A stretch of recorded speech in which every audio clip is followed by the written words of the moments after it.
All right, we're digging right into another writing focus. This one is the argumentative writing part 2. Let me go ahead and start with our screen share as always and get this up nice and big. So this time we're looking at avoiding fallacies. We're looking at claims and proofs for arguments. So on the agenda, we're going to examine what a fallacy even is, the different types of claims, types of proofs, researching both sides and starting with a question. I actually flipped those, my apologies. So a fallacy, when you're constructing an argument or deconstructing, if you're examining a source or someone else's argument, you actually have to consider the fallacies. Well, what is a fallacy? A fallacy is a logical or reasoning error that is not related to the form of the argument or does not take into consideration all aspects of an argument. Fallacies can also relate to whether the concepts covered have any bearing on the case at hand. Fallacies can be divided into the following categories: ambiguity and relevance. Within each of these are subsets of fallacies to consider when constructing, or again, if you're examining someone else's argument, deconstructing an argument. So ambiguity is when there's uncertainty in the meaning based on the context of the argument. Anything that is ambiguous has need for further clarification before someone can judge how good the reasoning is. When we are talking about ambiguity in an argument, we need to ask ourselves a few questions. The first has to do with equivocation. Equivocation is where there's a word or a phrase that can be used two different ways. We have to ask ourselves if the meaning being presented is the meaning that was intended. Take, for example, the phrase, "all men are created equal." What if the arguer uses this to probe you to consider, why are some men strong and some men weak? Was the original writing of this phrase meant to make you consider a question of the strength or weakness of men and their being created equal? No, it was not. This phrase was taken out of context and therefore creates a fallacy. The next ambiguity type of fallacy is that of the relationship, or amphiboly. This is where the words are clear, but the sentence construction is unclear. The grammar is careless and leaves the phrasing open for interpretation. An example of this might be, "Last night I shot a burglar in my pajamas." The sentence construct actually makes it sound as though the burglar is wearing the homeowner's pajamas. It can leave the reader confused about the message. The last form of ambiguity is accent or emphasis. This is when the accent is placed on a certain word or phrase in a premise to distort the meaning. For example, you have heard that it was said, "You shall love your neighbor and hate your enemy." If you love your neighbor, can you hate everyone else? The emphasis is put on the first part of the message, leaving the second part open to the interpretation that it's okay to hate everyone else because the first part is being fulfilled. A fallacy in logic, to be sure. For fallacies of relevance, we have to ask ourselves if what is being portrayed is relevant to the argument. Does this really fit with this thesis or claim? Does this really cover every aspect of this thesis or claim? The non-causal fallacy of relevance deals with arguments that are unrelated to the cause. These can sometimes be thrown into an argument to sway the audience before they even realize what has happened. When the audience figures this out later, they can feel mistrustful of the one who presented the argument. As you want your audience to trust you and see you as an authority, it's best to make sure that you don't do this in your own arguments. The false or faulty dilemma is a limited number of options being presented, when really there are more available. For example, stating, "You are either a capitalist or a communist," implies that these are the only two things you can be. It can put the audience on the defensive and in a modality to automatically agree with the arguer for fear of being seen as the negative aspect of the comment. This is unfair to your audience. The appeal to or argument from ignorance is when one assumes that, one, since something has not been disproved, it is true, and or two, since something has not been proven, it is false. These are fallacies to be certain. Just because no one has found the answer to a deep scientific question does not mean that it is true or false. Part of the point of researching various topics is to explore unanswered questions. Even in researching, we may not be able to find a set and solid answer, but we can construct new ideas out of what we find, and that will hopefully leave things open in the right direction for those who follow in our footsteps. The slippery slope is another fallacy, one that shows a proposition as unacceptable, usually in a sequence of increasingly unacceptable events that follow from that one proposition. For example, if I make an exception for you on the deadlines for this paper, then I have to make an exception for everyone. Well, that's just not true. Circumstances can be taken into account to allow for one exception. I've also heard, if I make an exception for you on this deadline, then then you will expect me to push back every deadline from now until the end of the term. This is also untrue. Again, circumstances can allow for special considerations. How unfair would it be to state that a student is not allowed to have an extension on an assignment when that student has gone into labor and is in the hospital? I would say that that is pretty unfair. And yes, I have had that happen before.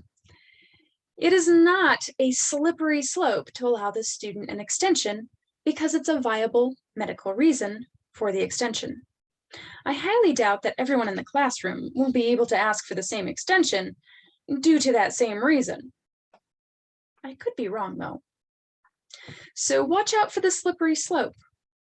Don't make these sort of assumptions. The fallacy of complex question is also what we might call a loaded question.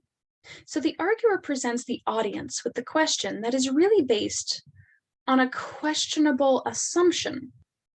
Any answer provided to that question will only enforce the assumption. For example, the question, "Have you stopped beating your wife?" Asking only this question makes the assumption that the person being asked has beaten his or her wife in the past. Answering with a simple no, because they've never beaten their wife before, implies that they are in fact still beating their wife. If they answer with a yes, that means they did beat their wife at one time or another, but they don't anymore. So this is a no-win situation, and it's not one you want to put your reader in. The final fallacy I want to touch base on is the oversimplification. This is one that piggybacks off the complex question. It takes two concepts and lumps them together to be treated as one. For example, hiring more police officers will result in no more crime. Well, that's just not true. There are multiple facets that need to be taken into consideration. What about the efficiency of the officers and the resources they have available to them? What about the response time call? If you live half an hour on the other side of the county from the nearest dispatch unit, they cannot be there in 5 minutes to stop a break-in. It just doesn't make logical sense. The bottom line when it comes to fallacies is that they can create a layer of doubt and showcase you to be incompetent on the topic if you have not covered all of your bases. It's up to you to be able to ensure that you are not including a fallacy in your argument because it can lead your audience to mistrust you and the information you are presenting. If you are wrong about how to prevent a crime, then how can they trust that the statistics you offered were accurate? If you are wrong about claiming that an unanswerable question is in fact true, then how can they trust that you took all sides into account before drawing that conclusion? Audiences want honesty. Think of a time when persuasion was used on you and one of these fallacies was present. How did you feel afterward when you poked numerous holes into the argument? Did you maybe feel a little duped? How did that make you feel about the arguer? Were you perhaps a bit upset with them and less likely to trust them afterwards? And do you really want that kind of reputation? So then, how do we avoid these fallacies in our own arguments? And how do we avoid being fooled by these fallacies when someone else is presenting an argument? The bottom line is that you have to research every aspect of the topic, even if you don't agree with the opposition. You still have to understand the other side. This includes facts, data, statistics, and leading expert opinions on the topic. They might have information that you didn't know about, which could poke holes in your argument or make you look ignorant of the topic during a debate. This would make you less trustworthy source and less likely to accomplish your goals of swaying the audience. In order to better understand your argument and what information you might need to find, you have to first understand your own claim or thesis statement, the one sentence that you will spend your entire paper attempting to prove in order to sway your audience. I'm going to explain what each type of claim is, what questions this type of claim would answer, and then give a sample for each type. Please note that the sample claim I present for each will be incomplete. It will be a topic, not a complete thesis statement. Why? Well, because we're going to cover how to take the claim or topic idea and turn it into a thesis in another lecture specifically for thesis statements. Just know that the examples in this segment are incomplete as a thesis statement, but they are a really good topic and starting point. The first type of claim is a claim of facts. This claim answers the question, did this happen? Is this true? An example for this would be that the emissions from cars contributes to the depletion of the ozone layer. The next type is definition. This answers the questions, what is it? How should we interpret it? An example for this would be, we need a clear understanding of what a family is before we can discuss family values. Our third type of claim is the cause. This answers questions such as, what caused it? Or what are the effects? For many, this type of writing will be presented as the cause and effect essay. While it can be classified as its own form of writing, this type of claim still ranks as a type of argumentative or persuasive writing. An example of this would be, the unhealthy lifestyle of many Americans has led to the rise in obesity. The next type of claim is the value claim. This one answers the questions, is it good or bad? What criteria do we use to decide? An example of this claim would be, technology advances are a valuable contribution to society. The final type of claim is policy. This claim answers the questions, what should we do about it? What should be our future course of action? This style of claim actually lends itself well to the call to action, which I'll cover in another lecture. An example of this claim type would be, criminals should not be subjected to the death penalty as it is cruel and unusual punishment. Anytime you have a persuasive or argumentative form, whether it be written, oral, or visual, you have to provide your audience with proof. Having proof is also how you avoid fallacy in your argument. There are numerous types of proof that you can use depending on what type of claim you have and what areas or items you are able to examine in your research. There are two main types of proof.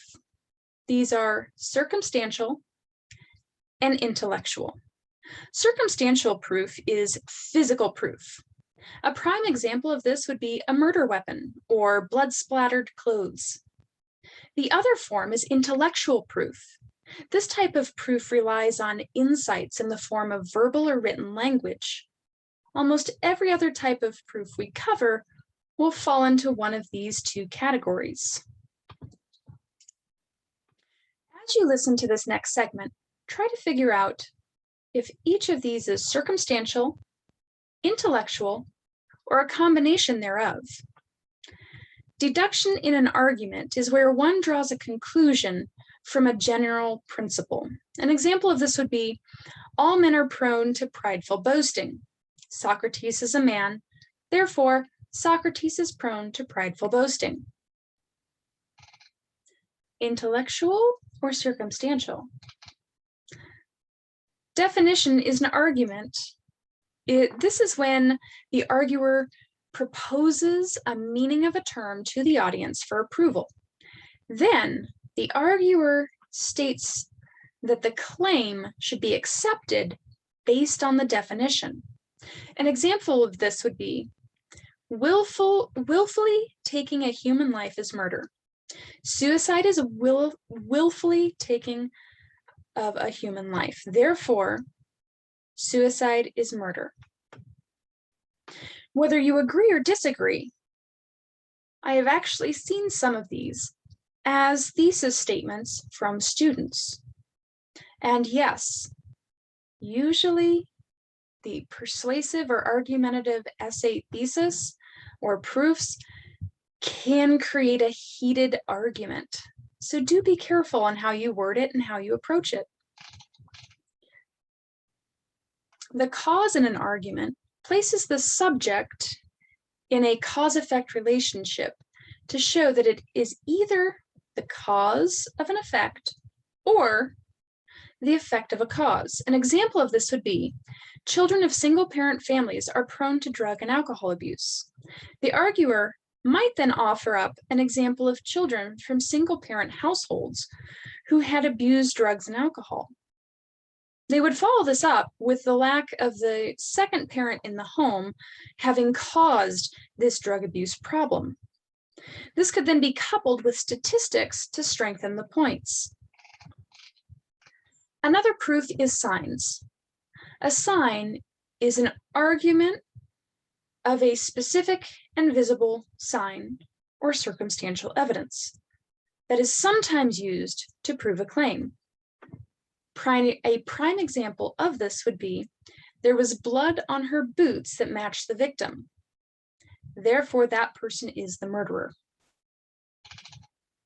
Induction in an argument is where the arguer provides a number of examples and draws a claim, usually in the form of a conclusion from the compiled examples. One prime example of this would be, when there is no rain, plants wither. When there is rain, the crops grow. Therefore, the rain causes the growth and prosperity of the crops. As mentioned earlier in this segment, statistics is also an item that can be used in argument as a proof.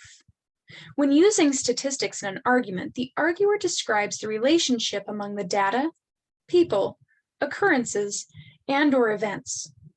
Some sort of numerical value is usually involved. For example, illegal drugs entering into this country cause a rise in crime. Last year, illegal drug flow into the US rose 25%. Last year, the crime rate nationwide rose 28%.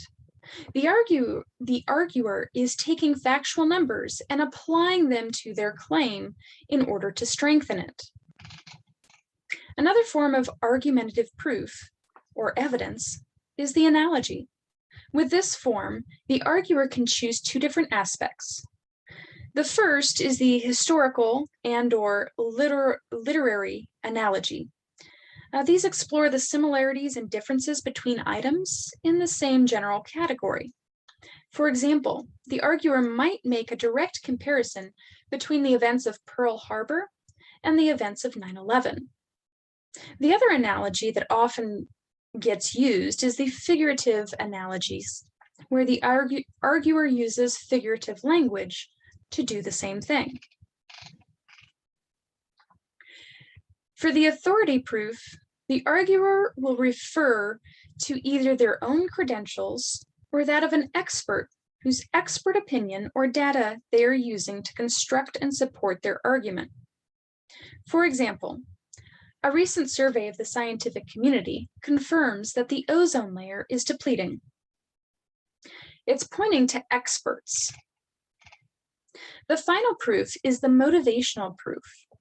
This is used to appeal to the needs, wants, desires, and/or better judgment of the audience. An example of this would be, dieting can improve your overall health. It is proven that healthier people have more confidence, which is more attractive to a potential employer during job interviews. Therefore, you should diet before your next big interview. They're trying to use that motivation to sway you to their side. While not all of these types of proofs are going to sway your audience, the ones that rely more heavily on facts and data, or logos, combined with those that rely on credible sources, or ethos, have a stronger chance of swaying the audience than those that rely solely on emotional appeals, or pathos. It's important when constructing an argument that you understand your topic as a whole. For that reason, there are some steps you need to take in order to better understand your topic.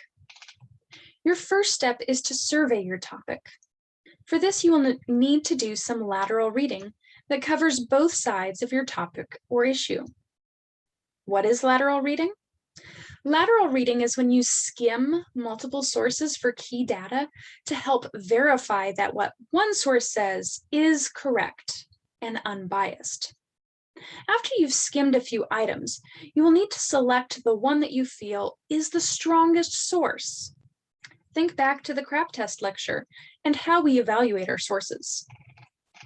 In order to understand your topic, you will need to dive deep into your key sources, meaning your very best sources that you plan to use as part of your works cited or resource list for your paper.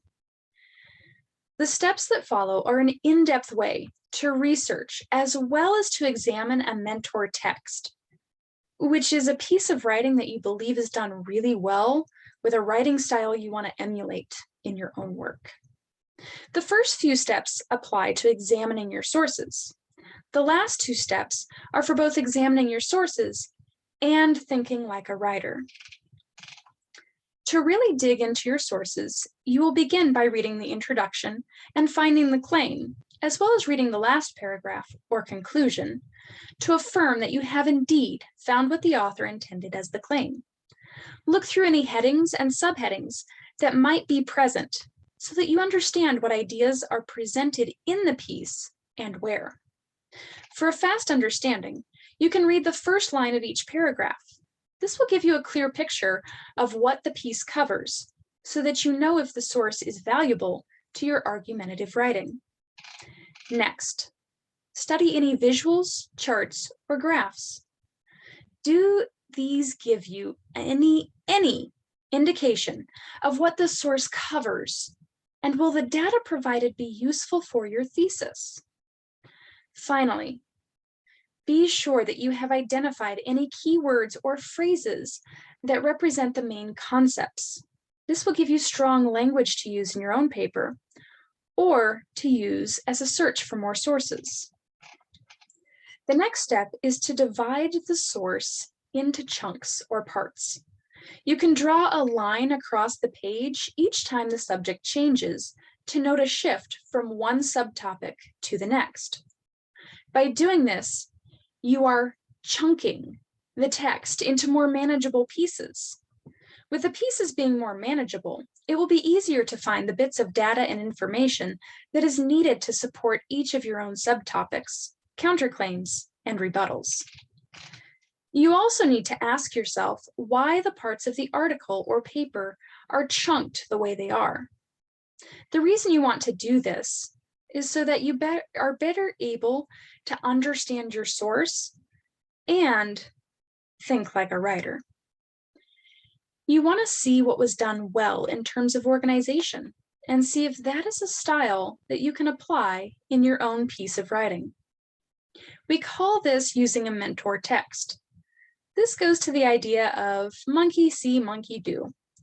With that in mind, is there a logical order to the argument? Do they start with their weakest point and build up to their strongest? Why? Does it influence you as a reader? Would that technique work for your topic? Do they have the parts in order according to what will be most helpful to their specific audience? How does that help the reader? Maybe that's how you want to organize your work. Along those same lines of thinking like a writer, you will need to analyze the relationships between the chunks to better understand how you might be able to connect your own subtopics. Look at your mentor text. What is the relationship from one subtopic to the next? How does this help you to understand the connections that you could use in your own writing? Do all of the parts contribute to the central idea or thesis of the article?